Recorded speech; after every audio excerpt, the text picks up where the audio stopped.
Good morning. This is presented by horseracingaustralia.info. That's where you can see the info.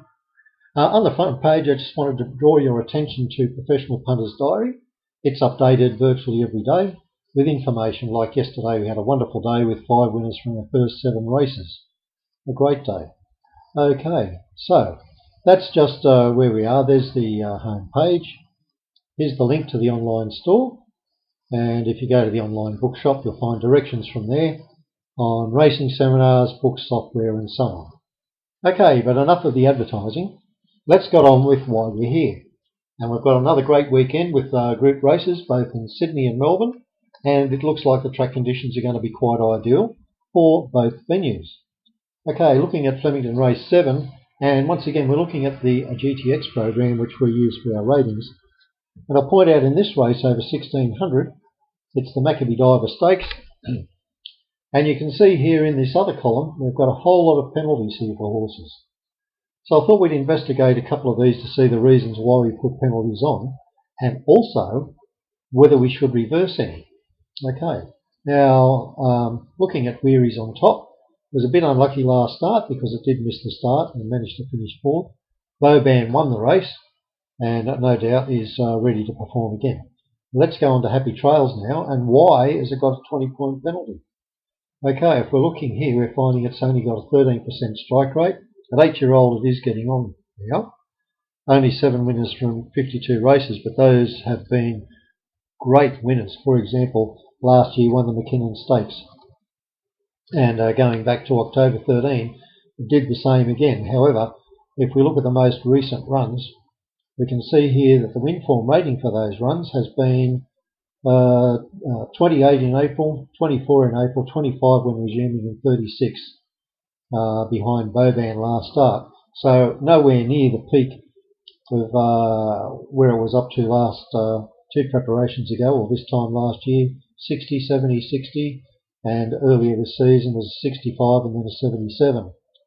That's not to say it can't do something. It's been a great horse. That's the reason for the penalty, and I see no reason to reverse it. Now, moving along to Alpine Eagle, this horse has had 4 wins from 7 starts. We can see that the only reason for the penalty is the fact that this horse is second up today. Now, first up it was 8th to 2nd at the finish, behind Raziz, and is obviously in great form. Now, if we have a look here, we find that second up in the autumn it won by 5 lengths at Morfordville. And so we can be assured that it's going to go well second up, so we can get rid of this 20-point penalty because there is no point. The penalty is there for general horses, but this one has proved that it can win second up. So let's get rid of the penalty, and we'll find that now Alpine Eagle goes up to the second rated horse. We might have to look and investigate Boban a little bit more. So we're looking at his best performances, and that was a great one last week when he did win at Caulfield. Going back, you'll find here that his best form was actually this time last year when he ran a 69.8 at Randwick. Now, if we're able to get anywhere near that form again, we'll just click it in and see what happens. And then we can see that Boban comes back on top. So considering he was a last start winner, we may just leave him there, even though I don't think he can perform at that high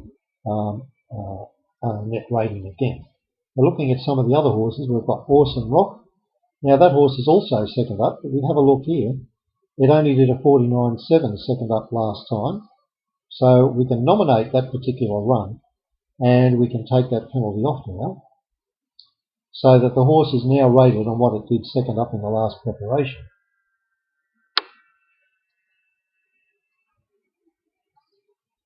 Putting that down to the 0. You're still going to rate fairly well down, I would think. Okay, so as you can see that where are we going? Awesome Rock still fits in the 4th slot, would you believe? Until we look at some of these others like Gust of Wind, and we can see this one won second up last start. But it was a very low rating, so I'm thinking to myself, considering it was beaten 4 lengths last start, I'm considering leaving that one there. And you can also see here that last preparation, its best form was here when it won over 2,400 metres. Moving on to the next horse, Smoke and Joey. It was very disappointing last start.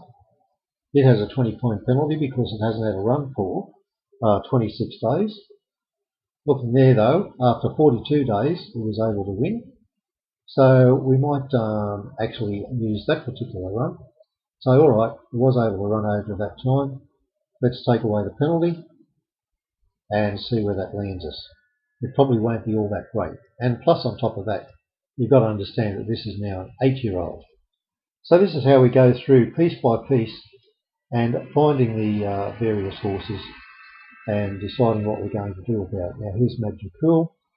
Now, this rating here was on the 28th of February, second up was a 55, so we can get rid of that penalty because we can also see that in the past it has won second up. So going right back here, it also normally performs, if you can see with that one, it ran second just beating ahead at Geelong at one of its early starts. So let's take it right down to 0. And here we can see that it's moved up to a 4th rated horse. Now, is there any point going through some of these other horses? If we move on to, say, Faulkner, we add the 20 points back, it's going to be a 52-4, which rates it in 5th place, and so on. The point I wanted to make is the program that we've got in there will automatically put in the penalties, and then it is up to us, if we wish, to reverse those penalties or adjust them. So our new picture is going to show Boban on top from Weary, which is very appropriate, with Alpine Eagle, obviously a very good young horse, rated 3rd.